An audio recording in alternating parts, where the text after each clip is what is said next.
Welcome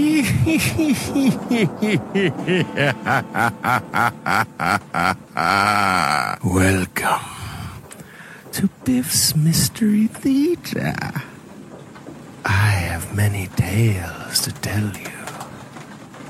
Ghost stories, murder stories, and tales that will make your bones chill.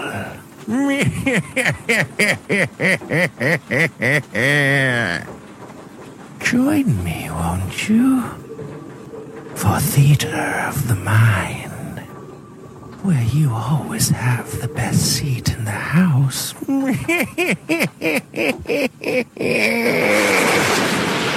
Now close your eyes and turn off the lights. The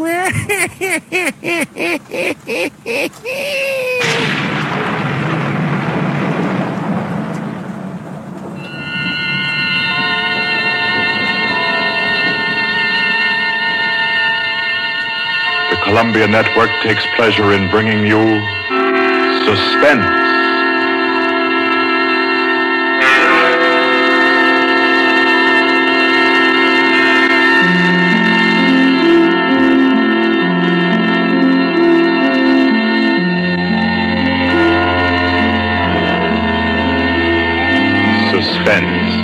Columbia's play theater of outstanding thrillers, produced and directed by William Spear and scored by Bernard Herrmann. The notable melodramas from fiction and stage and screen, from the world's great literature of entertaining excitement, presented each week to bring you to the edge of your chair, to keep you in suspense.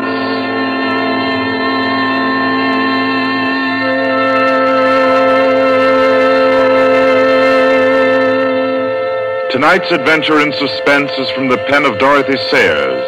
She called it The Cave of Ali Baba. Like the tale told by Scheherazade, a distinguished ancestress in the storytelling art, Miss Sayers' thriller deals with 40 thieves and with 2 magic words. For your uneasy listening, then, Suspense presents The Cave of Ali Baba.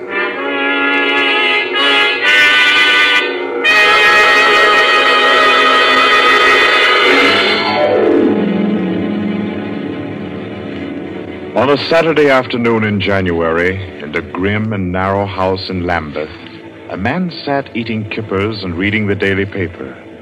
He was smallish and spare, with brown hair rather too regularly waved and a strong, brown, pointed beard.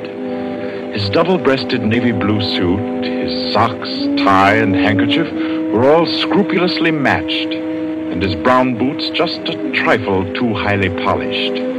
He did not look a gentleman, not even a gentleman's gentleman. Yet there was something about his appearance which suggested that he was accustomed to the manner of life in good families. Superior butler, perhaps, yet not old enough to be retired. A footman who had come into a legacy, yes.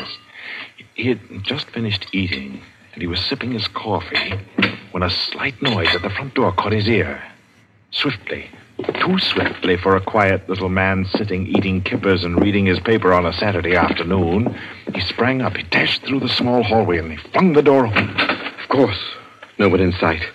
The Society is at least dramatic in its delivery of its correspondence. And as if he knew what he would find, he shut the door and turned to the hat stand in the hall. An envelope had been placed there. It was addressed to Joseph Rogers. So Mr. Rogers opened the note. Number 21. An extraordinary general meeting will be held tonight at the house of number 1 at 11:30. You will be absent at your peril. The word is finality. Finality. Yes, I think so. The man called Joseph Rogers stood for a moment, studying the note. Then he strode to the rear of the house, to a tall safe built in the wall. Carefully, he manipulated a dial. He swung the safe door open. He stepped inside, into a small strong room. He opened a drawer marked correspondence, placed the note inside, and then came out again. A moment to reset the lock for a new combination, and then he went back into the living room. He reached for the telephone. He lifted it from the cradle and then reconsidered. Too dangerous. He hurried upstairs and clambered into an attic. In the furthest corner, he searched for and found a knothole in the woodwork. He pressed it. A concealed trapdoor swung open, and he was in the loft of the adjoining house. He paused before 3 cages, in each of them a carrier pigeon. Carefully, he wrote a note, slipped it under a pigeon's wing. There you are, my pretty. There, take it easy now. There you go. Fly straight. 4:30. I'll send another pigeon at 5 and the third at 6. I should have my answer by 9:30 at the latest. Oh, I forgot one thing, most important. Mr. Rogers moved through the trapdoor, back into the attic of his own house, and once again he stood before the tall safe built in the wall. He opened the door, stepped into the strong room, moved for a moment quietly in the dark, and then spoke gently. Now, be good, my sweetheart. I'm depending on you. Open sesame. Come on now, old thing. Open sesame. Open sesame. That's better. That's very much better.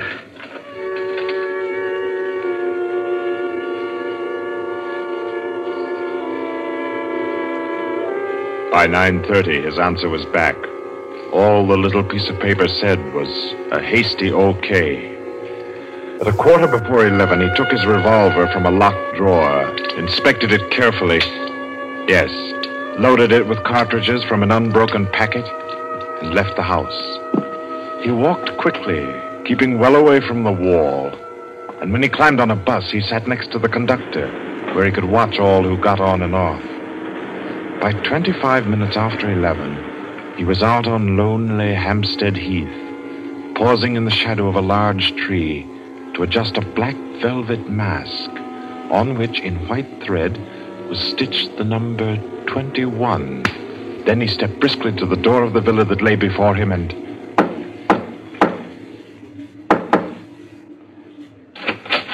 What is it? Finality. Come in.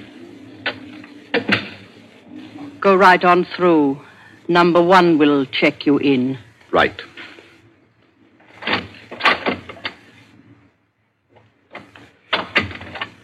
"21, sir. Lift your mask. Very well, 21. You may go on to the meeting room. Thank you, sir.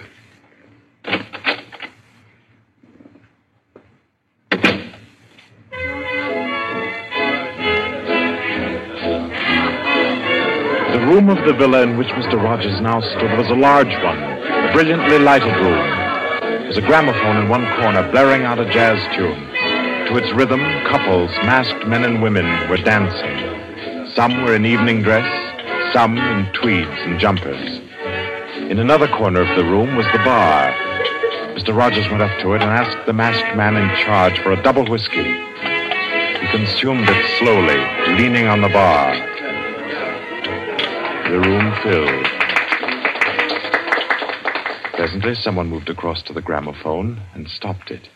Mr. Rogers looked around. Number 1, the massive gentleman in evening dress who had checked him in, appeared on the threshold. A tall woman in black stood beside him. Her mask, embroidered with a white number 2, covered her hair and her face completely. Only her fine bearing, her white arms, and her dark eyes, shining through the eye slits, proclaimed her as a woman of power, of physical attraction. The masked dancers were silent now as number 1 spoke. Ladies and gentlemen, we are short 2 members tonight. I need not inform you of the disastrous failure of our plan for obtaining the plans of the Court Windlesham Heliscoper. Our courageous and devoted friends, number 15 and number 38, were betrayed and taken by the police. Some of you might fear that under examination these two would break down and give away our society. There is no need for such a fear. I gave the usual orders, and their tongues have been silenced. Their defense will be discreetly compensated in the usual manner. I call upon number 12 and 34 to undertake this agreeable task. They will attend me at my office for their instructions after the meeting. Will the numbers I have named kindly signify by raising their hands that they are able and willing to perform this duty? Thank you. Ladies and gentlemen, please take your partners for the next dance. The gramophone struck up again. Mr. Rogers turned to a girl near him in a red dress. She nodded, and they slipped into the movement of a foxtrot. The couples gyrated solemnly and in silence. Their shadows were flung against the blinds as they turned and stepped to and fro. The girl in red spoke to Mr. Rogers. What's happened? I'm frightened, aren't you? I feel as if something awful was about to happen. It does take one a bit short. Number one's way of doing things, but it's safer like that. Oh, those poor men. No talking, please. You know the rules. Sorry. In silence, the dance continued. And then it came to an end. And then when it had finished, the dancers came again to where number one sat and waited with tense eagerness for him to speak. Ladies and gentlemen, you may wonder why this extraordinary meeting has been called. The reason is a serious one. The failure of our recent attempt was no accident. The police were not on the premises that night by accident. We have a traitor amongst us. This last failure was not the first. You'll remember the unfortunate way in which the affair of the Dinglewood pearls turned out. And there were others. However, I am happy to say that our minds can now be easy. All these troubles have been traced to their origin. The offender has been discovered and will be removed. The misguided member who introduced the traitor to our ranks will be placed in a position where his lack of caution will have no further ill effects. There's no cause for alarm. Ladies and gentlemen, please take your partners for the next dance.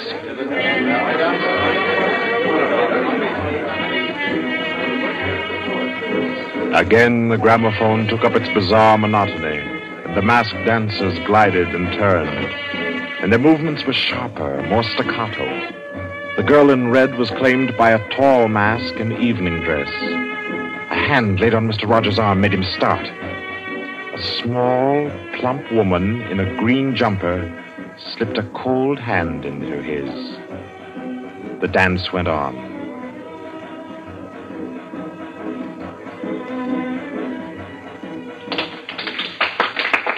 When it stopped, everyone stood detached, stiffened in expectation. The endless interval was over. Number one raised his voice. Ladies and gentlemen, you will no doubt wish to be relieved of the questions on your mind. I will name the persons involved. Number 37. No! Silence! I swear on it! Silence! You have failed in discretion. You will be dealt with. If you have anything to say in defense of your folly, I'll hear it later. Sit down. Number 37 sank down upon a chair. He pushed his handkerchief under the mask to wipe his face. Two tall men closed in upon him. The rest fell back. Ladies and gentlemen, I will now name the traitor. Stand forward. Number 21. Take off your mask. Number 37. This man was introduced to our society by you under the name of Joseph Rogers, formerly second footman in the service of the Duke of Denver, dismissed for petty thievery. Did you take steps to verify the statement? I did as God's my witness. It was all straight. I had him identified by two of the servants. I asked all over about him. The story was true. I'll swear it was. Number 21. Your name has been given as Joseph Rogers. Is that your real name? Answer me. Is that your real name? No. What is your name? Peter Death Braddon Whimsy. Silence! My compliments, your lordship. We thought Lord Whimsy was dead. He was killed, so the paper said, 2 winters ago while shooting big game in Africa. He even left a will, proved of £500,000. To his mother, I believe, the Dowager Duchess of Denver. Lord Peter Wimsey, indeed. Well-known book collector, man about town, distinguished criminologist. Took an active part in the solution of several famous mysteries. Taking an active part, if you don't mind. So you deliberately led us to think you were dead and became Joseph Rogers to gain entrance to our society. What has become of the real Joseph Rogers? He died abroad. I took his place. And the end of your impersonation to uncover our society. Precisely. I see. The robbery of your own fete, upon which we congratulated ourselves, and which you helped to execute, was arranged. Obviously. The robbery of the Duchess, your mother, was arranged by you. It was. It was a very ugly tiara. No real loss to anybody with decent taste. The burglary of the Winthrop mansion, the theft of the necklace at Covent Garden, the others as well. You arranged them all. All. May I smoke, by the way? You may not. Numbers 15, 22, 39. You have watched the prisoner. Has he made any attempt to communicate with anybody? None. His letters and parcels have been opened. His telephone tapped and his movements followed. Even the water pipes in his house have been under observation for Morse code signals. You're certain? Absolutely. Then we may be sure that he has been alone in this adventure. Well, ladies and gentlemen, please take your... Very well. Take the prisoner away. And be sure you explain carefully to him first the manner of his death.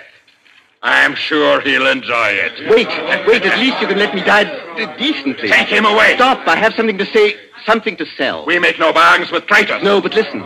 Do you think I haven't thought of this? I'm not a fool. I've left a letter. To whom? To the police. If I don't return tomorrow, it'll be opened. It's a bluff. The prisoner sent no letter. He's been strictly watched for months. I left the letter before I came to Lambeth. Then it can't contain no information of any value. Oh, but it does. The combination of my safe. Indeed? Has this man's safe been searched? Yes. What did it contain? No information of importance, sir. An outline of our organization, the name of the house, nothing that can't be altered and covered before morning. And did you investigate the inner compartment of the safe? You hear what he says, did you? He's trying to bluff. There is no inner compartment. I hate to contradict you, but I'm really afraid you must have overlooked it. And what did you say was in the compartment, if it does exist? The names of every member of this society with their addresses, photographs, and fingerprints. How did you say you contrived to get this information? By doing a little detective work on my own. But you've been watched. True, the fingerprints of my watches adorn the first page of the collection. That statement can be proved? Certainly. The name of number 40, for example... Stop! If you mention names here, you will certainly have no hope of mercy. Bring the prisoner to my office. Ladies and gentlemen, take your partners for the next dance. Well,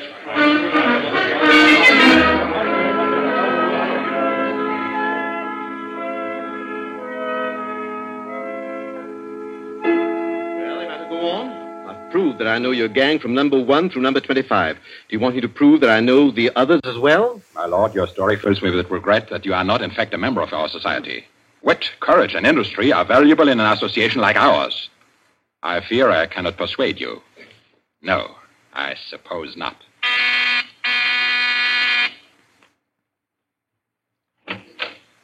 Yes? Ask the members kindly to proceed to the supper room.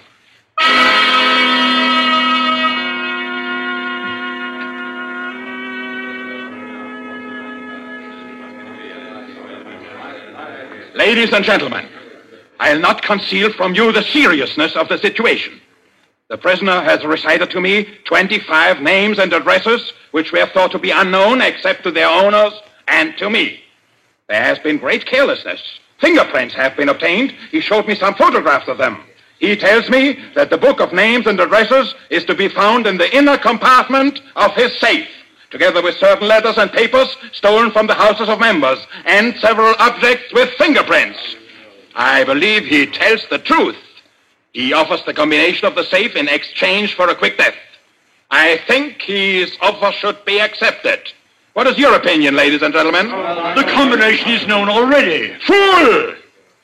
This man is Lord Peter Wimsey, a scientist of crime. Do you think he will have forgotten to change the combination? Oh, I say give him the promise. Time's getting short. You agreed? It's a bargain, Wimsey. What is the combination? The word of the combination is unreliability. And the inner door, the inner compartment. In anticipation of the visit of the police, the inner door is open. Good. Number 12 and 36. You will go to the prisoner's house and... Why should any more members... That's right. I agree. Nobody ought to be trusted. Then what, ladies and gentlemen, do you suggest? You go yourself. You're the only one that knows all the names. You go yourself. I second that motion. Is the wish of the meeting, then, that I should go? No. I say no. No, don't go. Number 1 is our president, the head and soul of our society. If anything should happen to him, where should we be? You've all blundered. We have your carelessness to thank for all this. Do you think we should be safe for 5 minutes if he were not here to repair your follies? Well, there's something in that. If you will pardon my suggesting it, the lady appears to be in a position peculiarly favorable for the reception of the President's confidences. The contents of my modest volume will be no news to her. Why should she not go herself? Because I say she must not. If it is the will of the meeting, I'll go. Give me the key of the house. Here. Is your house watched? No. If I have not returned in 2 hours, act for the best to save yourselves. And do what you like with the prisoner.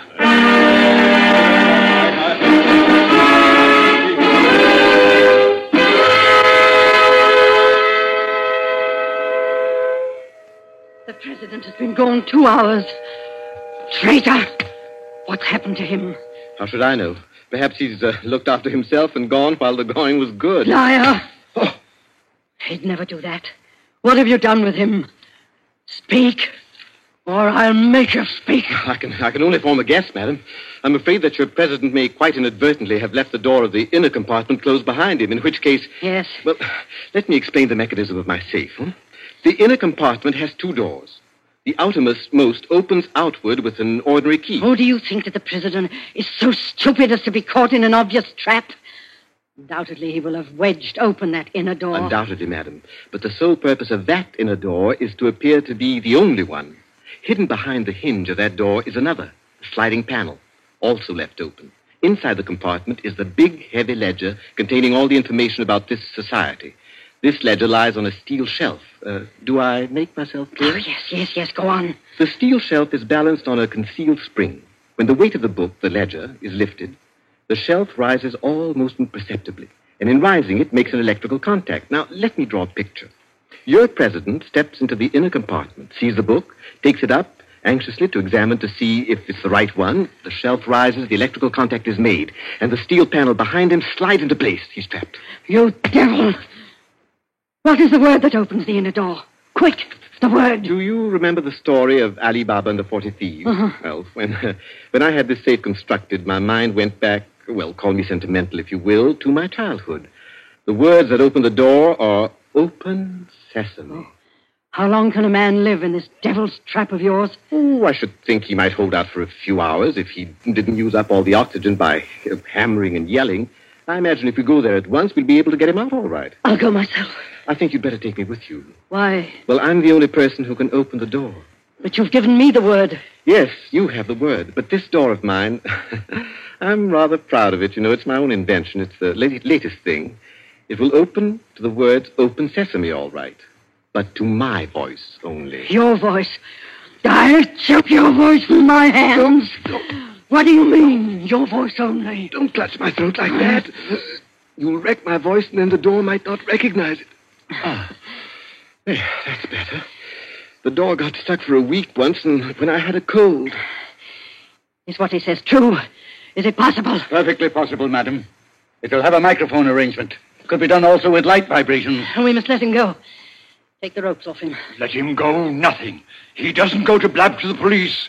The president's done in, that's all. And we'd all better make traps while we can. It's all up, boys. Right. Chuck this fella down the cellar and fasten him in. I'll go and destroy the ledgers. 32, you know where the switch is. Give us a quarter of an hour to clear, then you can blow the place to glory. No, you can't leave one to die. He's your president, your leader. I won't let it happen. I won't. I'll free this man myself. Here, none of that. Let me go. Let go of me. Think, Blaster, think. It'll be light in an hour or two. The police may be here at any moment. Police? Oh, yes. Yes, you're right. No, we mustn't imperil the safety of all for just one man. He himself would not wish it. Throw this man in the cellar and let's get out of here while there's time.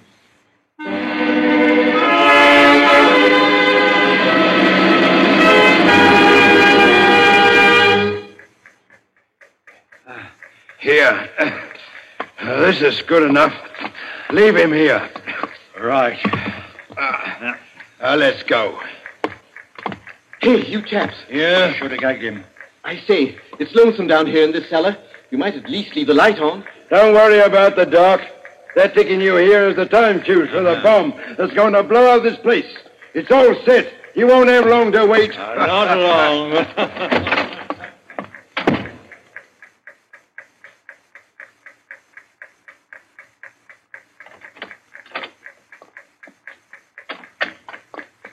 Who is it? Who's there? Hold still, so I can cut the ropes. Well, if it isn't two. My compliments, madam, on your loyalty to your president. Quick. They've set the time fuse. The house is mine. Follow me as fast as you can. Number 1 must be saved. And only you can do it. Well, how did you manage to? There's no time for questions. Get up and follow me. You will release him. You promise. I promise. But I warn you, madam, that this house is surrounded. When my safe door closed, it gave a signal to Scotland Yard. All the members of the society are taken. Never mind them. Here, outside. Quick. All right, who's there? Is that you, Inspector? Get your fellows away, quick. The house is going up in a minute.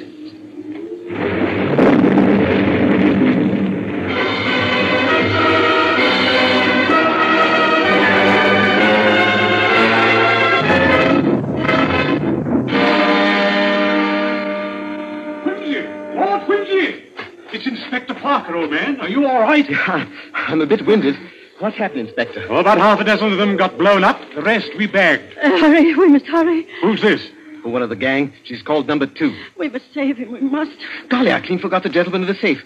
Parker, where's your car? It's down the lane. Send one of your men down to get it. Right. Johnson, bring that car here. Yes, sir. I've got the number 1 of the whole company quietly asphyxiating at home. I promised we'd get back and save him. He's the bloke that we've been wanting. The man at the back of the Morrison case and the Hope Wilmington case and hundreds of others.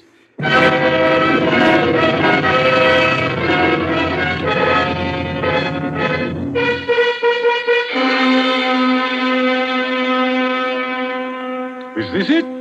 Quite a contraption. Yes, I only hope he hasn't upset the adjustment by thumping at it. Oh, please, hurry.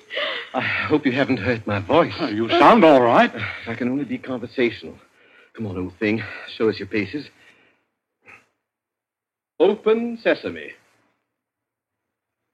Open sesame. Confound you. Open sesame. Open sesame.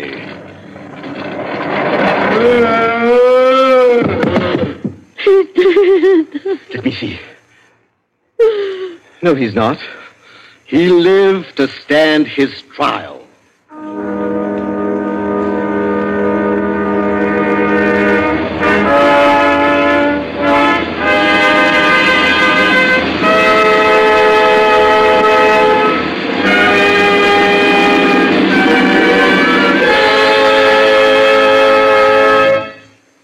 And so, all's right with the world, as it always is when Lord Peter Wimsey is involved. The Cave of Ali Baba by Dorothy Sayers was the story which gave us tonight's Suspense. Suspense is produced by William Spear. Our guest director for this evening was Robert Louis Sheehan. Tonight's radio drama was written by Peter Lyon and scored by Bernard Herrmann. Romney Brent was Peter Wimsey, William Moulton played number 1, and Ira Gerald, the lady in the case. Others in the cast were Kathleen Cordell, Victor Beecroft, Roland Bottomley, J.W. Austin, William Podmore, Ian Martin, and William Moulton. Next Wednesday, Suspense will not be heard because of a special all-star Hollywood broadcast which Paramount Pictures will present. 2 weeks from tonight, at this time, Columbia will bring you another selected story from the world's great literature of thrills. Another study in suspense.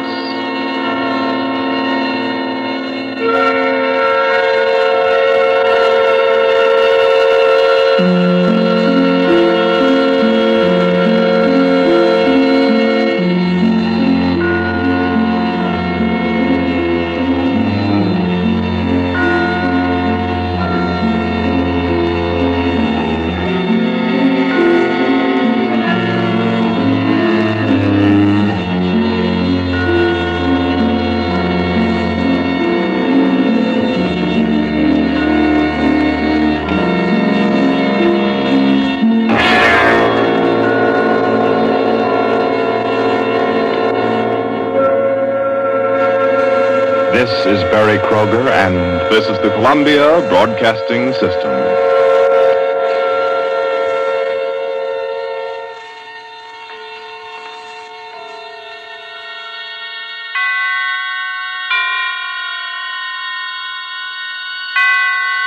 Roma Wines presents Suspense.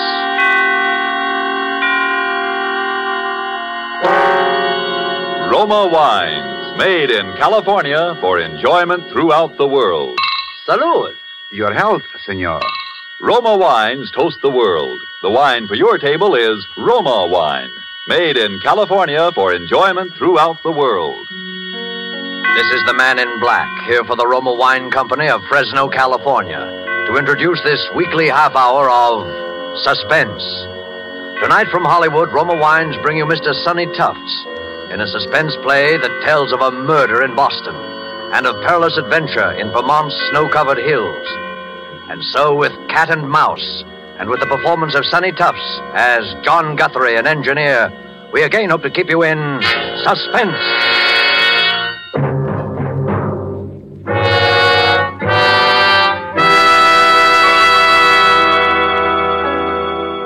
W1QXL, W1QXL, W1QXL. This is W1RBX calling W1QXL, W1QXL. This is WIR, Montcar, Vermont, calling and standing by. W1RBX, W1RBX. This is W1QXL in Boston, returning. Hiya, Guthrie, how you been? Signal's clear, good signal. Come in. W1QXL, W1QXL, W1RBX back. Hello, Lockwood. I'm fine. Signal's good up here. I got lots to tell you. Been trying to get in touch with you for the last couple of hours. Where you been? Out to dinner with Valentine? Go ahead. Sorry, Guthrie, I haven't seen Val today. She hasn't answered her phone. Guess she's awful tired of picking it up and hearing me on the other end proposing. Anyhow, I've been working hard. Oh, had a little excitement here at the laboratory an hour or so ago. Thought we had a prowler on the grounds. But guess it was a false alarm. Nerves, I guess. What's your news, Guthrie? I've got a bit for you myself, but let's hear yours first. Go ahead. Okay. Well, as far as I'm concerned, kiddo, you can set up a date for demonstration for the Army Signal Corps and the Naval Ordnance people just as soon as you like. We're in the clear now for keeps. I got the last bug out of the screen this morning, and it ought to make the prettiest little image you ever saw. If the brass hats put the steam on, I don't see why it shouldn't be in there fighting in a couple of months. Now, let's hear about you. Go ahead. Boy, that sounds great. Hold it, Guthrie. Something going on here. Keep listening. I'll be back in a second. Who is it? Who's out there? Who's there? Get out from there, I'll shoot. Come out. Stop. Stop. What is it, Lockwood? Howard, what's the shooting? Is that you coughing? Lockwood, is that you? Go ahead. Hello. Hello, Guthrie. I saw him that time. Almost got him with my rifle. Wonder what that guy can want. Well, I know one thing he's got, and that's a sore throat. Boy, did you hear that cough? Go ahead. I'm worried, Lockwood. Somebody must be getting wise to what we've got. We'd better arrange for more protection around the lab. Well, you've heard my say of it. How are you getting on with the blueprints? Go ahead.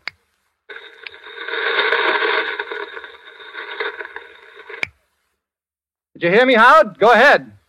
W1QXL, W1QXL. What's happened? Come back in. Go ahead. Hello. This is W1QXL.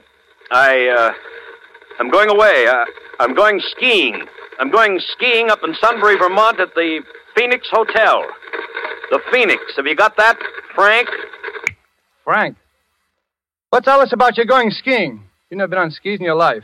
Besides, I'm coming up to see you, and it's important. We'll get together now in the blueprints, okay? At the Phoenix Hotel. Go ahead, Frank. What's this gag calling me Frank? What's going on? I hear voices behind you. Sounds like interference. You all right? I say, are you all right?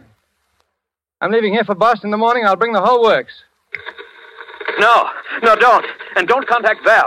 If anything happens to me, the man with the cough. The man with the cough. The cough. Lockwood, what's up? You still there? Come in, Lockwood. Lockwood, come in. Lockwood, go ahead.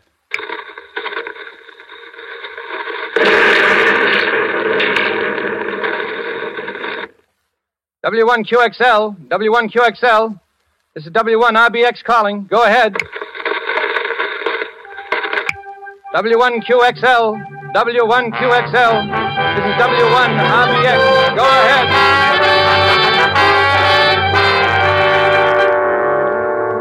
Tonight for Suspense, Roma Wines bring you a star, Mr. Sonny Tufts, whom you have heard in the prologue to Cat and Mouse by Hugh Pentecost. Tonight's adventure in Suspense.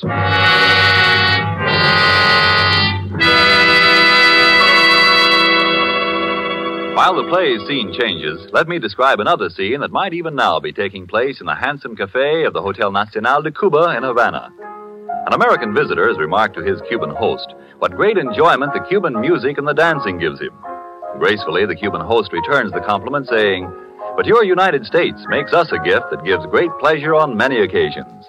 Your superb wine from the choice wine districts of your California, your Roma wine." Yes, for a wine to give great enjoyment, it must have greatness of character, and it's this that has spread the fame of Roma wines to other lands. Why, otherwise, would these countries import Roma wines to be enjoyed as a rare luxury? How fortunate, then, are you who can enjoy any of the Roma wine's many different delicious wine types whenever you choose without additional charge for import duty, with no high shipping costs added to your small cost for Roma wines. Yet here is a quality so high it has won international recognition. Quality coupled with cost so modest that Roma wines are America's largest selling wines. Why not make your own taste test of these good Roma wines and discover for yourself the fine wine qualities acclaimed by wine experts of many lands? I'll spell out the name for you. R-O-M-A. Roma wines, made in California for enjoyment throughout the world. And now it is with pleasure that we bring back to our soundstage our star, Sonny Tufts, as Engineer John Guthrie in Cat and Mouse, a tale well calculated to keep you in suspense.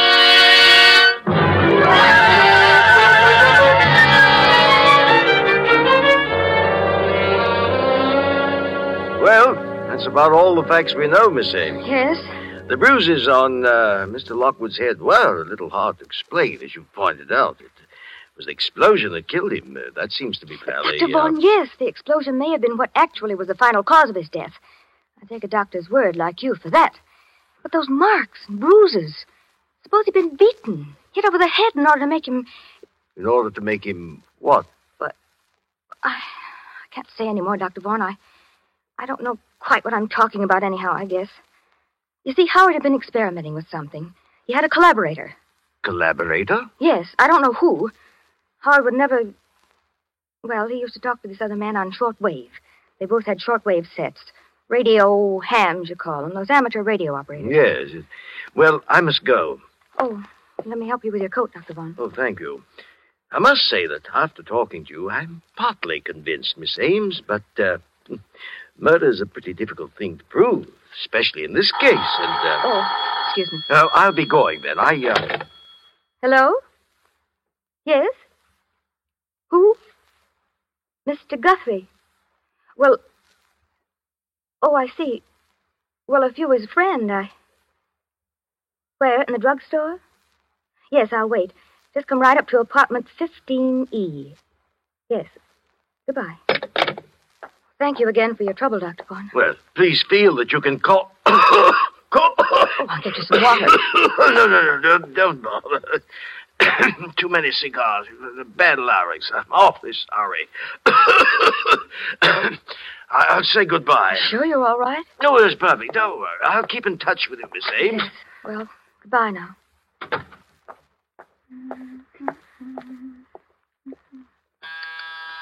Oh, just a minute.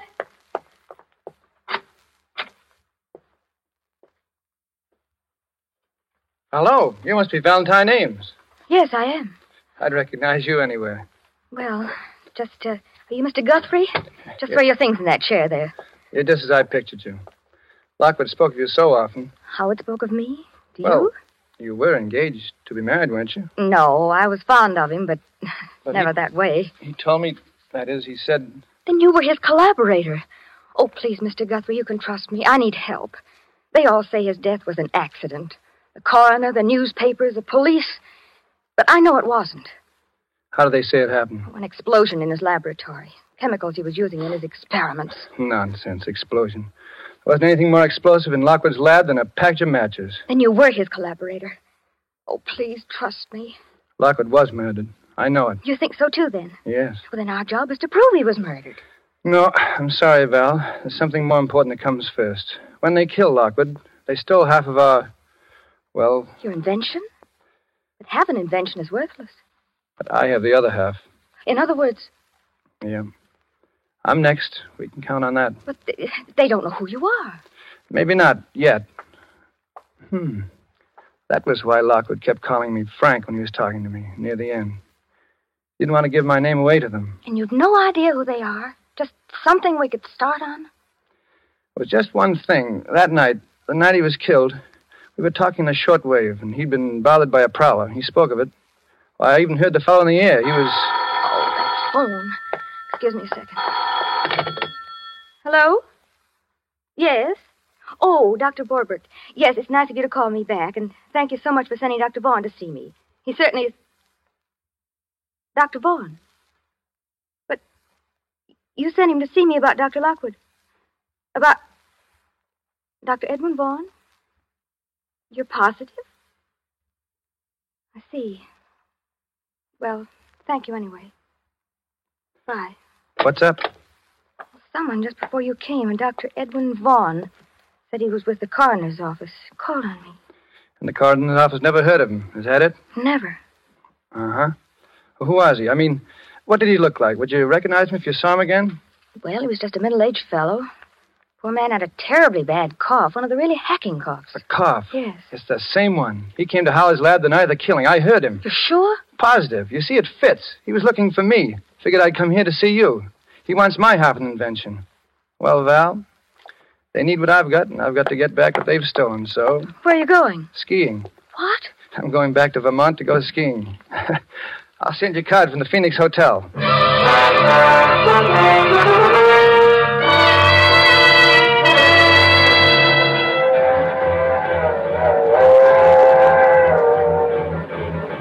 Next up is Sunbury, Vermont. Sunbury! Bring me an orangeade, Porter. Well, hello. You're new up here. Beg your pardon? You're going to the Phoenix Hotel, of course. Get so you know a skiing fan when you see one. I know most all the Phoenix crowd. This must be your first trip to the Phoenix, huh? Yeah, it is. Name's O'Brien. John Guthrie. Oh, excuse me. Do they serve drinks in this lounge car? Yes, they do. Yeah, you're new, too. Well, yes, I've only been in the States a few weeks. Oh, no. I mean new to our weekend skiing contingent. Skiing contingent? Yeah. Oh, yes. I'm O'Brien. This is Mr. Guthrie. What'd you say your name was? Well, I'm... Thanks, Porter, thanks. And bring me a couple more cigars, will you? Here, take one of mine while you're waiting, Mr. O'Brien. Oh, thank you. Now, that's what I like about the Phoenix crowd. They're sociable. Everybody pals with everybody else. Sounds very pleasant. Yes, I suppose so. Well, well, anyway, you wait. By Monday, everyone in the place will be calling you by your first name. Oh, really? Well, I guess I'd better be getting back to my compartment. Very happy to have met you, gentlemen. See you later. Weird duck. Unsociable like. Now, I always say, you take a fellow that won't mix. Be quiet a minute. What's the matter with you, Mr. Guthrie? You look like you'd seen a ghost.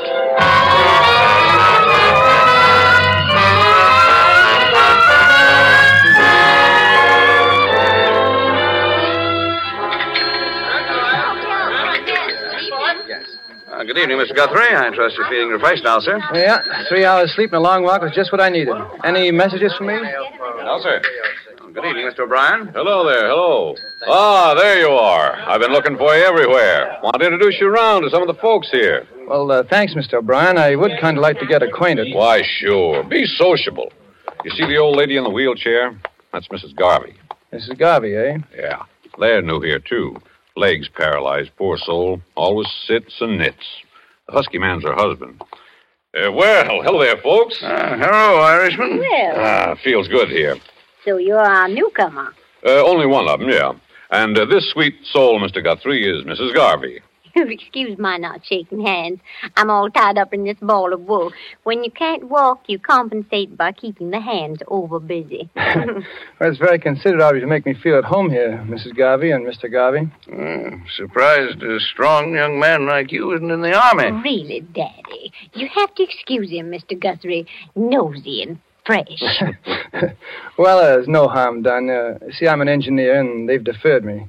Theory is I'm doing my share as is, I suppose. Yeah. I'm a promoter myself. Here, Daddy. Hold out your hands. That's it. Now, don't wiggle or my wool will slip. And I'm not in the army because I'm too old. Took advantage of the over 38 law. I'm 59. He's a card, isn't he? It sure is.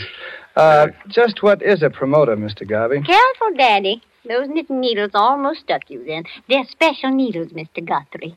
Sharp. Why, they could cut ice or pierce wood. Or kill a man. Yes. Yes, I'll be careful, Mother. So you're an engineer, Mr. Guthrie. I knew an engineer. Fine boy. Oh, I remember him. He was a dear boy. Anybody I know? No. I thought I'd try to get him to come up here.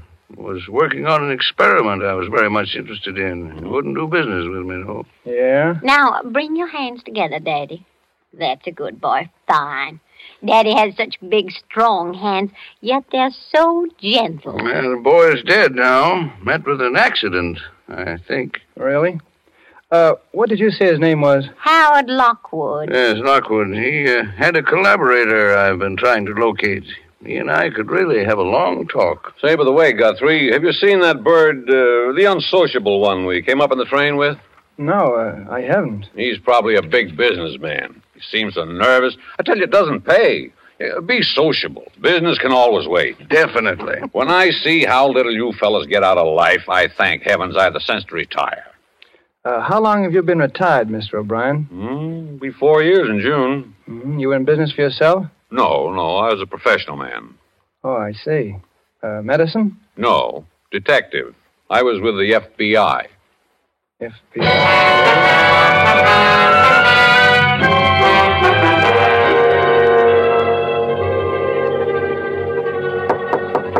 Come in.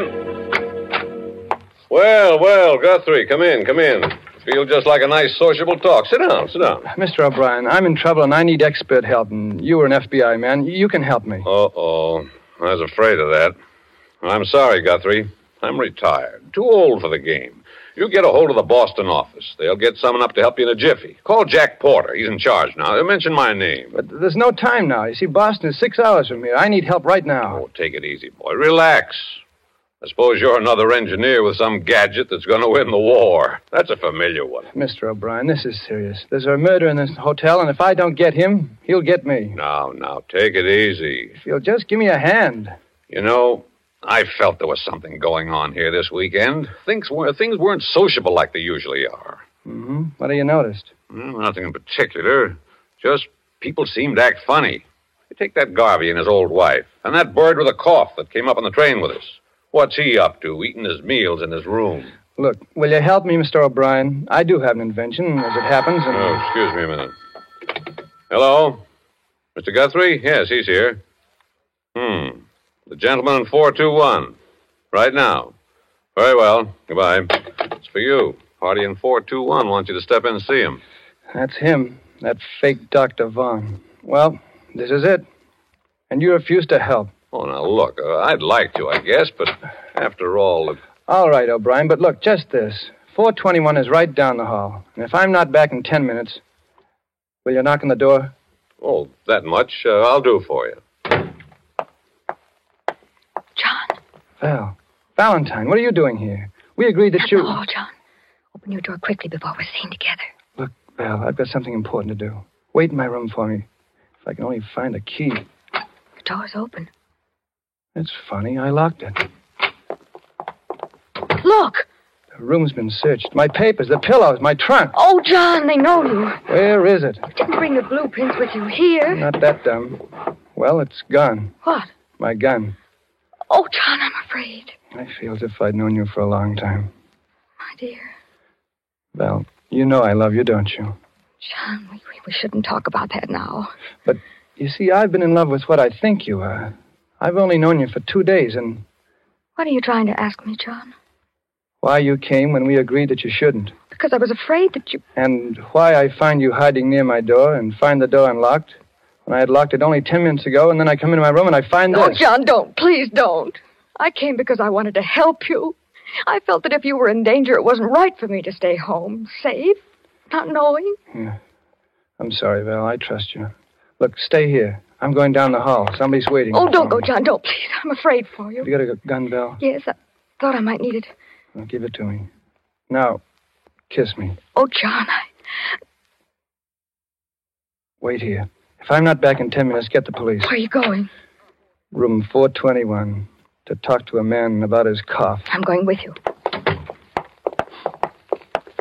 This is his room. I'm going in with you.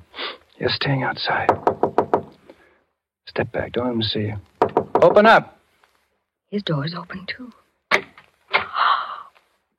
There on the rug, the body. Dr. Vaughn, he's dead. Look at the gun. He's holding it. He killed himself. You mean he's supposed to look as if he killed himself? He was shot in the back of the head. A bit too neat. What do you mean? That gun in his hand. It's mine. Then if he wasn't the murderer, who was he? Oh, John, the gun. They'll think that you... Shh, take it easy. That gun may come in handy. Come in. Well. Oh, Brian, look here. What? This gun's mine. It's a plot to frame me. What? That's not your killer, Guthrie. That's Hilary Lawrence of Scotland Yard, assigned to this case because his government, like ours, is keenly interested in your invention. I should have listened to you before, Guthrie. You know about it, then? I checked. Called FBI office in Boston. Talked to Porter. Yes, your Dr. Vaughn was Hilary Lawrence of Scotland Yard. He was the one you heard in Lockwood's lab the night he was killed. He must have got a little too close in the tail of the real killers. Mr. Garvey was... Well, I really don't know enough to talk. I better shut my big mouth. But I think I know. You know the killer? No, but I have no proof. Without proof, Guthrie, you'll be held for the murder of Lawrence. That's obvious. We've got to get our other evidence before someone finds the body. Yeah. You know, there must be a hideout around here they operate from. There's a cabin about a mile to the left from the top of the ski jump. I saw it one day when I got lost. I've got a funny hunch it might be the place. If we can get there and find something involving them before the hotel people find this body and arrest you, we'll be... Well, what are we waiting for? Come on, let's go. Come on back to my room, Val. See you downstairs in 5 minutes, O'Brien. But if we don't find proof, John, what then? Then we get murdered or get held for murder.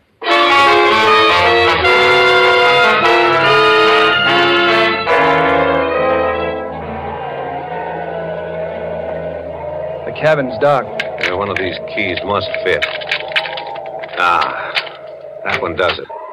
Softly now. Mr. Guthrie, I'll take Miss Ames's gun. You're too impulsive. Thanks. Well, there's no one here. Draw the shade, please. I better keep a lookout on the road. Someone may come. That's a good idea. Now, this is what I call a real sociable evening. Look, a note. And it's addressed to me. Well, we're in the right place then. Read it. Guthrie, 200,000 in cash for your blueprints, and you can get the cash first, wherever you designate, with no questions asked as to what government gets them. Why those... Calmly, my boy. You don't have the prints here, do you? No, they're in a safety vault, and my name is San Francisco. What's that there, that panel? It's a radio rig, sending and receiving. Someone's coming. Who? Quick, turn off that light. Sneak a look, John, here, through the window. It's Garvey, and he's alone. Alone? Are you sure? Where'd he put that wife of his? Take another look. He's alone, all right. I knew she was a phony. She does too much knitting. I wonder where she is. All right, Miss Ames, out you go, quickly. Get to the foot of the road before he does.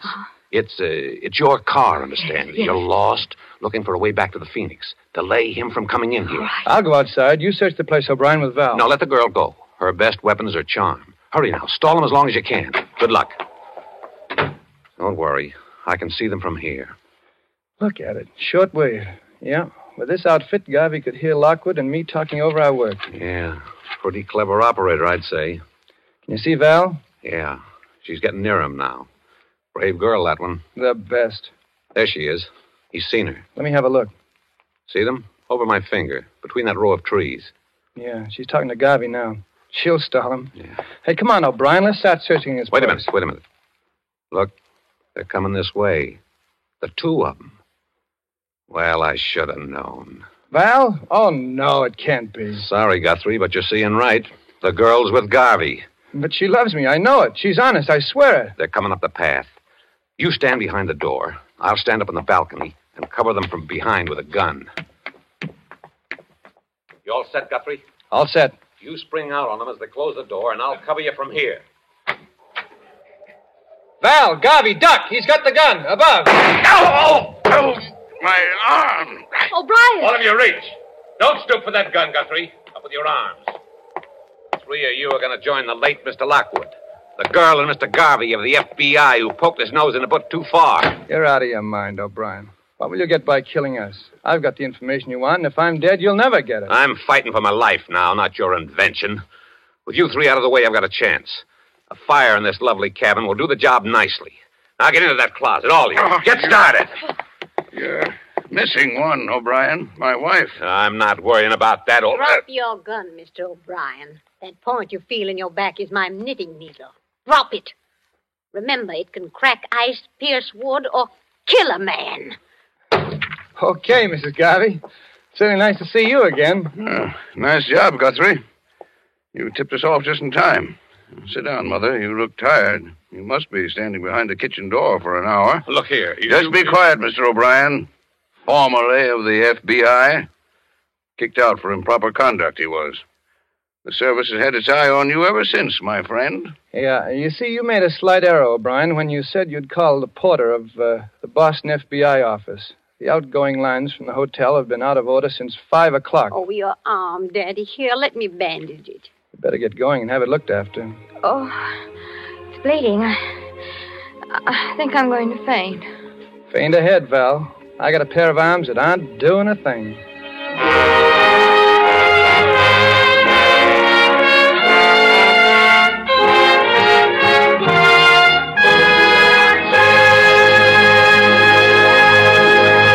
And so closes Cat and Mouse, starring Sonny Tufts, tonight's tale of suspense.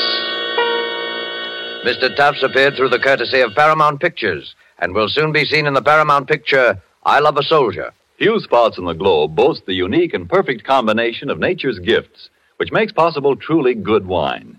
Wine which the whole world can enjoy. But wine experts will tell you that among these fortunate spots, none can surpass the vineyards of our own California. From these renowned California vineyards come Roma wines. Wines so perfect in flavor, so delightful, that they are enjoyed in many countries of the world. To us in America, Roma wines are an everyday treat, for we may buy them at an astonishingly low price, since we pay no import duties or expensive shipping costs. Do you enjoy a delicious tangy sherry? Well, tomorrow treat yourself to a glass of Roma California sherry. We're sure you will agree that you have never tasted finer. With your first sip, you'll understand why Roma wines are America's largest selling wines. I'll repeat the name, R-O-M-A, Roma wine. Tomorrow, ask your dealer for your favorite type of Roma wine, made in California for enjoyment throughout the world. This is Sonny Tufts, and I hope you enjoyed our suspense play this evening. I know I had a good time.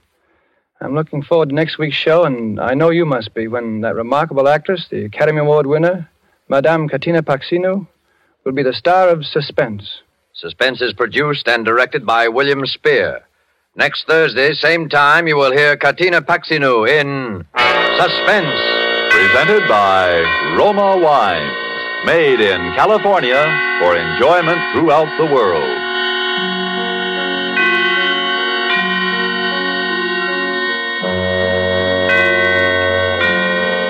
This is CBS, the Columbia Broadcasting System.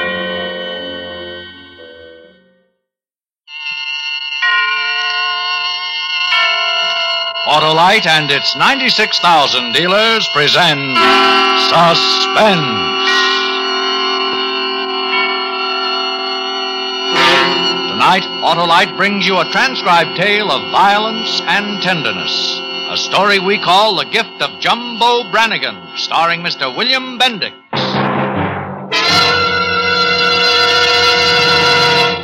Before our play begins, here is a word about Autolite from a good friend of ours.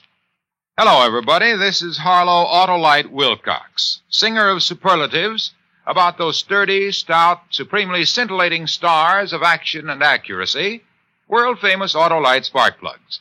The spark plugs that are ignition engineered to work as a team with your car's ignition system.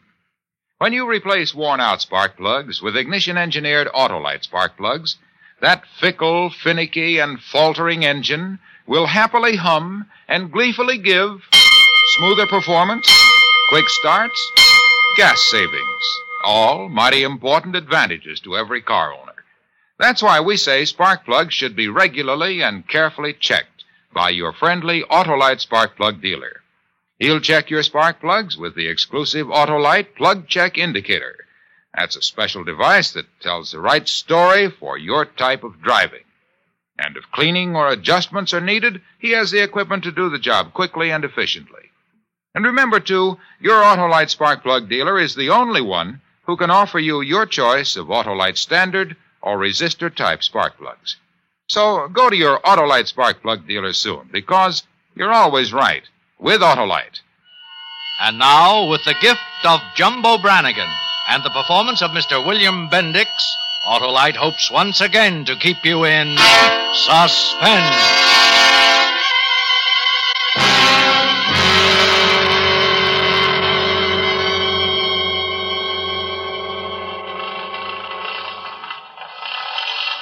Come on, Jumbo. Come on. Hurry it up. Shut up. You act like an amateur. Talking. Oh, that lousy, no-good bit. I knew I should have picked it myself instead of letting a stupid kid do it. You pushed it too hard. That's why it broke. I never pushed a drill too hard in my life. Come on, the other bit. Come on, Froggy. We ain't got all night. Here, Jumbo. Don't get nervous. You're the ones having cat fits. It's the last bit we got. I'll handle it like a baby. We're almost through anyhow. Couple of minutes, we're going to be three of the richest men in town. Froggy, watch how you juggle that soup. Don't worry. If I drop it, you won't feel a thing. Maybe I ought to hit the watchman again. He might come around. Ain't you never been on a job before? Yeah, plenty. Well, you don't sound like it. Now we're starting to come through. I'll pour some more water in. We can't break now. Don't worry. Jumbo! Hold it a minute. What's the matter now? I think I heard something. Listen. I don't hear nothing. Well, come on. Let's finish up. Well, you wasted 10 seconds talking. Come on, baby, get through it. Get through. The alarm! Jumbo, you set the alarm off. We'll never get out of here now. We're fried!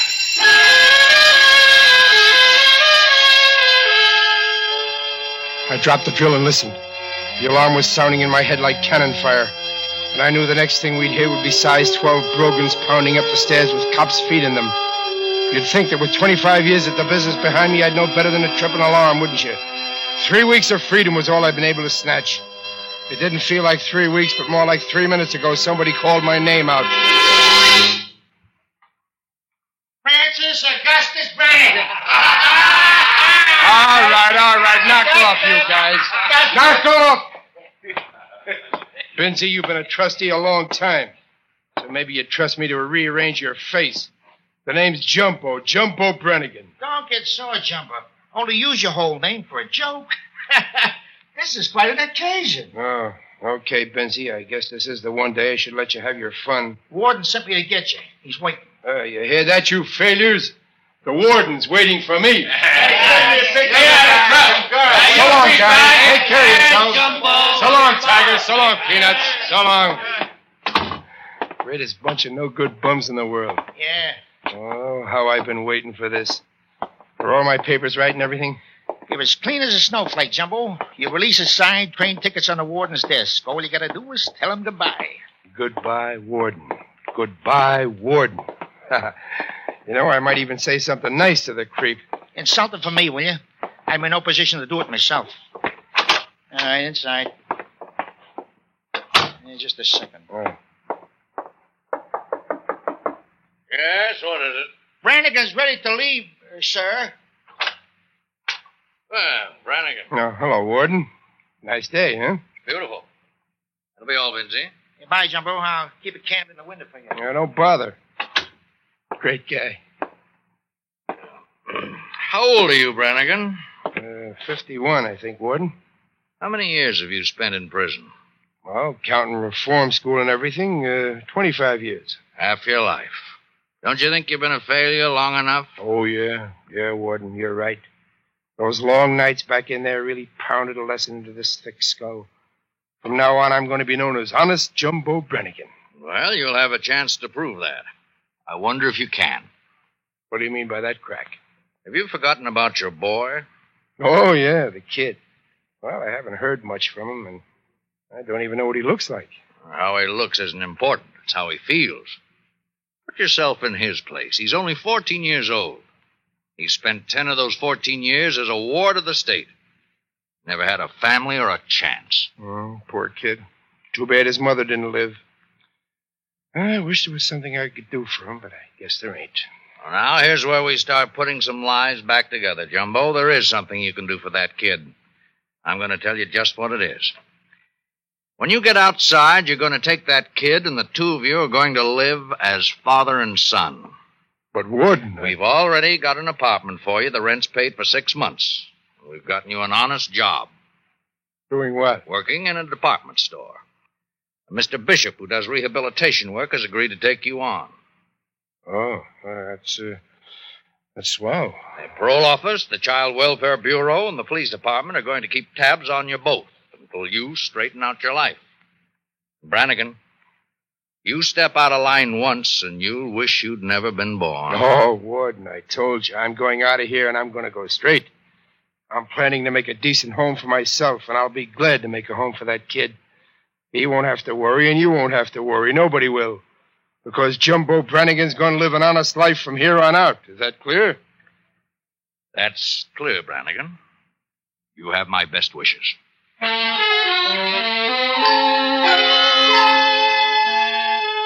We walked to the gate, arm in arm, and I could see that he really fell for that big speech of mine. I should have been a politician. I almost fell for it myself. It was so good. I wasn't going to go to work in any department store, at least any longer than I had to. I was heading right back where I belonged, over to the south side of town. And I was going to go into business for myself. Jumbo Brannigan for hire. Nights.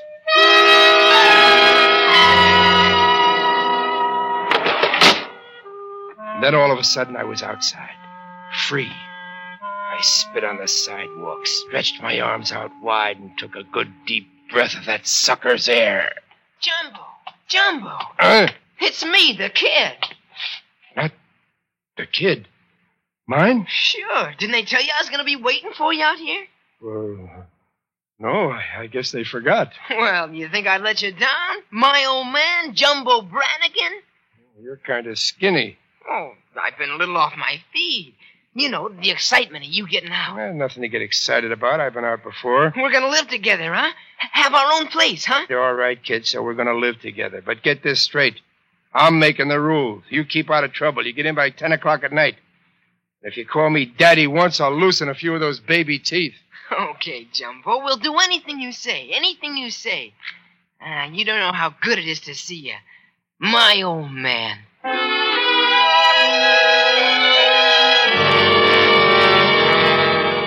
We took the train into town. I never seen a kid so excited, or anybody so taken with me. He looked at me like I was an All-American fullback who just scored the winning touchdown for Podunk. The next morning, I reported for work at Peterson's department store, a big, lush joint. I met the manager, Mr. Bishop, the jerk the warden had told me about. Well, Brannigan, it's nice to have you join our little family. Oh, thank you, sir. It was nice of you to do something for me. I'm not doing much for you, Brannigan. You're doing something for me. You're filling a necessary job in my department store. I don't know much, but I'll do my best. I'm sure you will. I believe in the basic honesty of the human being. And so far, in this little rehabilitation venture, I haven't been disappointed. The parole board felt that if you had some definite responsibility, you and your boy would make out all right. I'll do my best, sir. You don't have to call me sir. Just call me Bishop, as everyone else does. I'm going to put you down in the shipping room to start. Suit you? Oh, fine, sir. Then you can move up into any job you want. Who knows, someday you might have my job, manager. Oh, just any job would make me happy, sir. Bishop, as long as it's honest. That's the kind of talk I like to hear. I'm pinning my faith on you, Brannigan. Anytime you have a problem or get the urge to, come to me directly. And remember, we work on the honor system.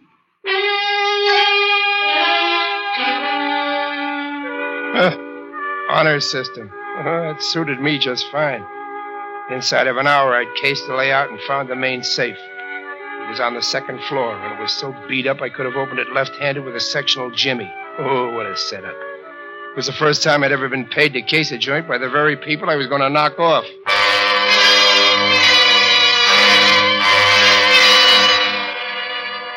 Well, 3 weeks went by while I tossed crates and boxes around in the shipping room, playing the innocent-eyed ex-con. What I was really doing was mapping the place, right down to the tacks and the rugs. And then I decided it was time to operate. The kid, I didn't even think about him. I broke my parole by going down to the Roundhouse, a bar I used to hang out in. Jumbo! I wanted to hear you all the way down to the parole office, knothead. Oh, yeah. I got excited seeing you, Jumbo. Oh, well, don't lose your head. The usual, Jumbo? Yeah. What happened to Stinger McClure? The Stinger? Yeah. He was picking somebody's pocket on the subway and the door closed on his arm. The way that undertaker fixed him up, you wouldn't think he had a scratch on him. Ha! It's good to see you back, Jumbo. Julius, I've been kind of out of touch with things. Maybe you can help me. I'll try. I need a couple of guys, Julius. A good electrician who knows the wires, a lookout, and a small guy who can squeeze in through a ventilator. Let me see. Anybody special in mind? I was thinking of Ralph Petrucci and Froggy Quinn. Those guys are around. They haven't been down here. Not in the dog's age. Any chance of getting a line on them? Yeah, I got some ears I can mutter into. Might be kind of hard, but I'll try. Okay, Julius, I'll take care of you. Now, how about another splash in the glass? Coming up. Also on the house. Jumbo, I've been looking all over for you. Kid, what do you think you're doing here? What's important? Look, it's after 10 o'clock and you're supposed to be in bed. That's what's important. So are you, too. You're on parole. But I'm going right home, Jumbo, honest. I just want you to come with me. I got a surprise for you.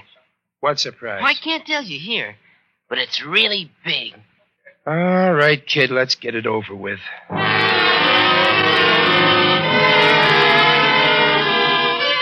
He led me out of the bar and up the street like he just discovered oil in our kitchen. I couldn't figure out what the surprise could be.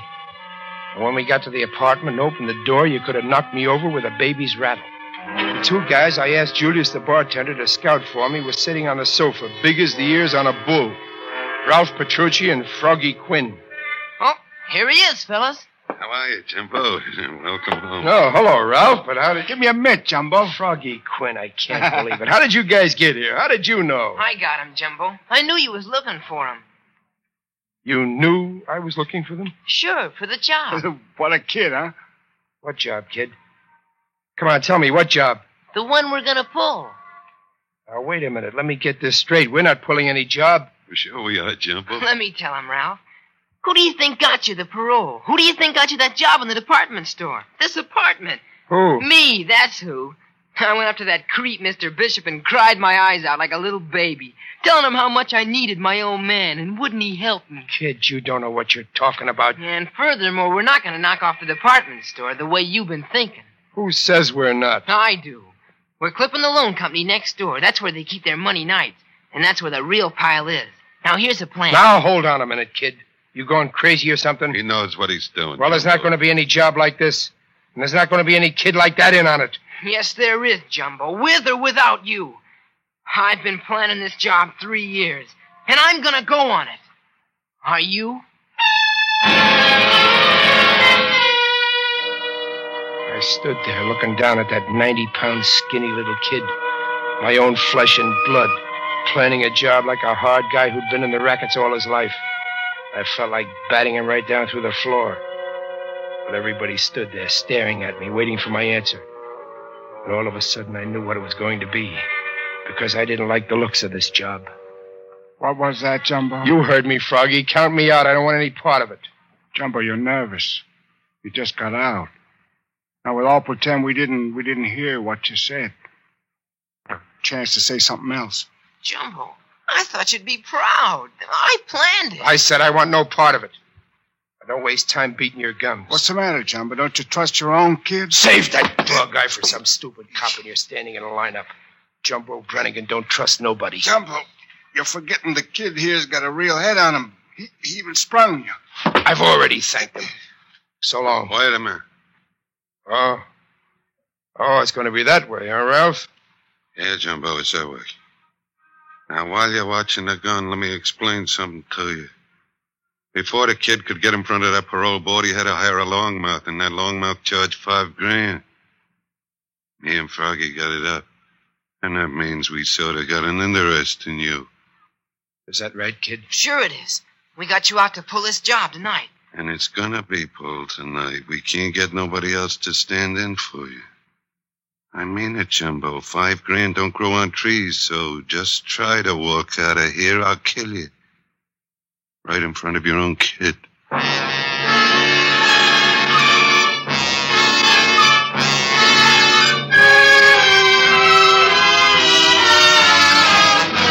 Autolite is bringing you Mr. William Bendix with Tommy Bernard in The Gift of Jumbo Brannigan.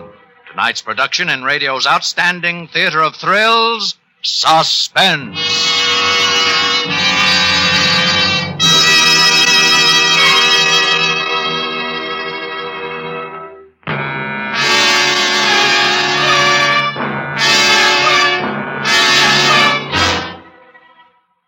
I was hooked.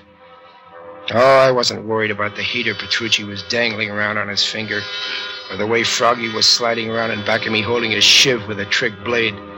I could have given both of them plenty of trouble. But I began to look at it another way. Hi, Jumbo, what do you say? Well, you can put the Betsy away. I'm in. What did I tell you guys? He's the best grr in the business, my old man. You'll have a chance to prove it. Jumbo, there's $75,000 stashed in that loan company safe. Just waiting for you to blow it out. And that's why we have to do it tonight, Jumbo. They got all the receipts in for the tax people. Yeah, come on. Let's get down to business, huh? Here. Here's the layout. Well, let me look at it. Yeah. How do we get in? Who's going to do the skylight part? That's where the kid fits in, only we don't need a skylighter. I just get under the Adams Street entrance, see? And I stand there and bawl my eyes out. The watchman will see me through the glass. There's only one on duty at 11:30. What are you giving me? Jumbo, I've been selling papers on that corner for 3 months. It's a cinch, like I said. The watchman will come out and wonder what's the matter with me. And you guys will go in. How's that for an angle, Jumbo? Well, I got to get some tools. Don't worry, Jumbo. I already got them. Look. Silk drills, fuses, torch, everything. Well, all right, you guys case on out of here. What? I said breeze. I want to talk to my kid. Okay. But don't make the mistake of changing your mind. Ralph, you can push me only so far, and I'll beat it.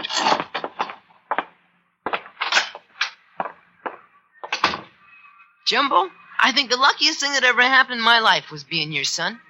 You think so? Why, I'm bound to be a big-timer like you before I'm 17. Think of all the things I'm going to learn from you. Will you show me how to do a jam blast tonight? Yeah, sure. Sure, kid, anything. Something on your mind? Huh? Oh, no. No, just thinking over this job. You always got to think 'em out good. I'm learning already. Maybe I'll grow up to be just like you, huh? Would you like that? Would I? Why, you got everything. Think of all the big dough you handled in your time. And look at the friends you got. Yeah. Ralph and Froggy says there's no one can touch you in your line. They're right, no one. Tell me about the Siemens National, will you? The Siemens National. You heard about that? Sure, I heard about it. And I heard about the Daley Smith thing in Denver. And the neat switch you pulled up in Montreal. Oh, sounds like a history book on me. Wait till you see this. A scrapbook, Jumbo. I got all your clippings. From the first time they nailed you on the St. Louis thing. St. Louis. I was 15. Yeah. And right down to the Akron, Ohio caper. Boy, was that something. Yeah. Kid. What? You believe me when I tell you something? I know what kind of guy you are. You wouldn't kid me. Sure, I believe you. Well, then pay attention tonight on the job. Do like I say? Sure, Jumbo. You're the boss. Anything you want. This is your first time. No mistakes. No mistakes. Wait till you see me in action. You'll be proud of me. Like I'm proud of you. Just watch. Yeah, kid. I'll be watching. I'm glad you aren't sore about me lining up this thing. Getting hold of Froggy and Ralph and all. No hard feelings, kid. I'm not sore one bit.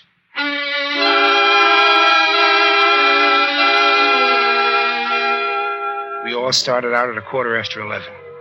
Ralph and Froggy were nervous. The kid acted like an old trooper on opening night. We stood in a doorway while he went into his act. The watchman opened the door. Oh, what's the matter, Sonny? What are you crying for? I got no place to go. No place to go? Yeah, but you're only a kid. Where's your mother and father? I don't have any, mister. I'm all alone. I'm afraid. Well, I shouldn't do this, but... Shut up. Get back inside. What? Make one sound and I'll blast your head off. Froggy? Yeah. His gun. Got it. Now inside. Street's all clear, Jumbo. You sure? Like a dance hall Sunday morning. Let me take care of this guy. I'll do it. Now, look here. You hit it kind of hard, Jumbo. What's the matter? No guts? Froggy, tie him up.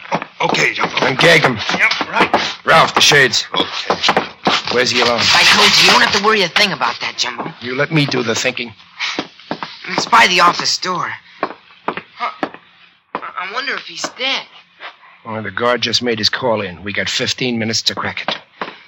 Do you think we can do it, Jumbo? You think we can? All right, Yellow Belly, this is where you get off. Get off? Yeah, outside. Go on, get out of here. But, Jumbo, what's the matter? What did I do? You dumb little bonehead. Anybody could have set this crackerbox up. Now get out of here. I waited a long time for this. I won't go. I thought we were pals. And you hit me. You're kind of hot on a kid, ain't you? Keep your mouth shut or you'll get the same thing. We can't have him hanging around. I won't go. You can kill me first. Oh, no. You won't. You won't throw me out. I want to be in on the job. I want to be in. Now get away from here, or you'll bone up the whole thing with your ballin'. Jumbo! Now let's get to the men's work. The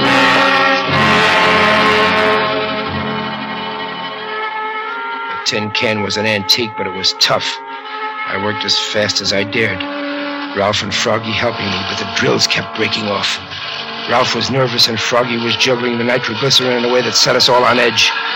I was using my last drill bit when the job came to a sudden end. The alarm! The alarm! Jumbo, you set the alarm off. We'll never get out of here now. Froggy, put that nitro down. Okay, but I'm blowing. All right, everybody, put up your hands. Stay where you are. Nobody's gonna take me. Froggy, put that gun down. You won't find me that easy. Ralph, get out of my way, Jumbo. Get back.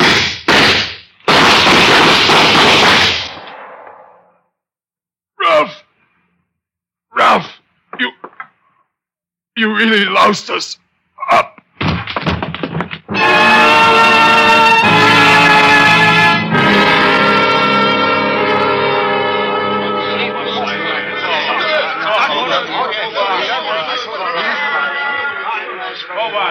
Is that all, Brannigan? That's all, Father.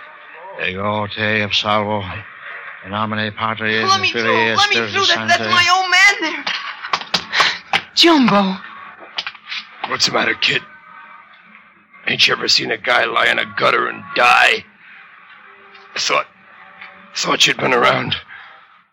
It happens lots of times to guys like me. You can do it yourself someday. Just keep on the way you're going. Jumbo, I was going to learn things from you. You can still learn things. After I'm gone, study that scrapbook. Look at the pictures in it of me in and out of jail. Pictures like the ones they're taking of me right now. They ought to be swell for you. Go on, get away from me. Get away from me. And don't forget the way you saw me dying, will you? Don't forget. Because if you're as dumb as I've been, you're going to end up the same way. Kid, take a good look at me. Was that the best way? It was the only way. Maybe he understands now. Hiya, Captain Cross. Thanks for answering my phone call. You wouldn't have been hit, Jumbo, if Petrucci hadn't tried to run. Oh, it's all right. Just saved everybody a lot of trouble. Jumbo, why did you tip me off in advance that you were going to pull a job? The Padre here can tell you, Captain. It was a little gift I arranged for my kid. Vos omnipotent Deus, Pater, Spiritus, Spiritus Sanctus. Amen.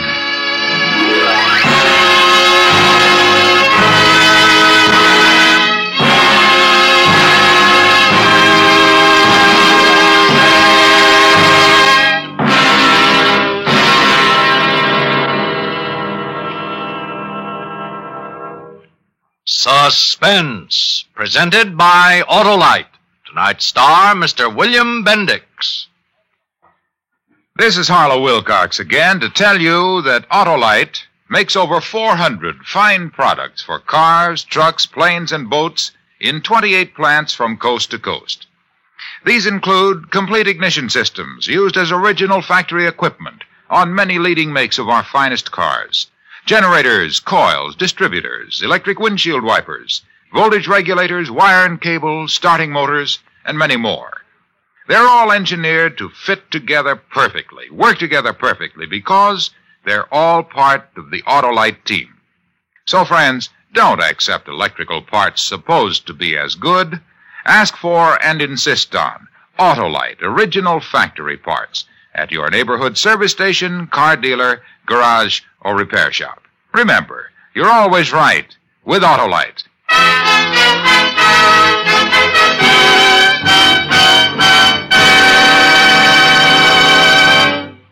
Next week on Suspense, our star will be Mr. Ronald Colman in Vision of Death. And in weeks to come, you will hear such famous stars as Mr. Van Johnson, Miss Joan Crawford, and Mr. Jack Carson, all on Suspense.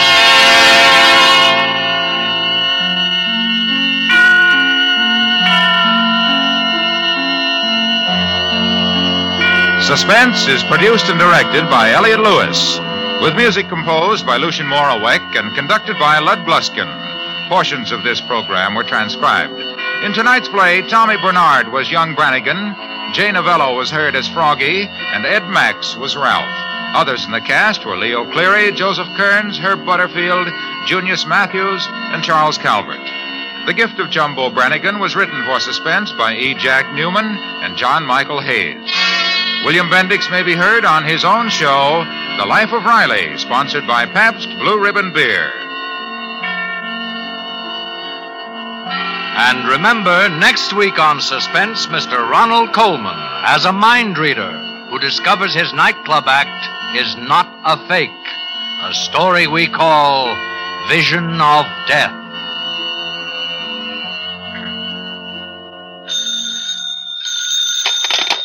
Buy world-famous Autolite resistor-type or standard-type spark plugs, Autolite stay-full batteries, Autolite electrical parts at your neighborhood Autolite dealers. Switch to Autolite. Good night. Today, the three major objectives of your Red Cross are the servicing of our armed forces everywhere, the training of defense emergency units, and the providing of blood to both the civil and military. Donate your time or money to the Red Cross. This is CBS, the Columbia Broadcasting System.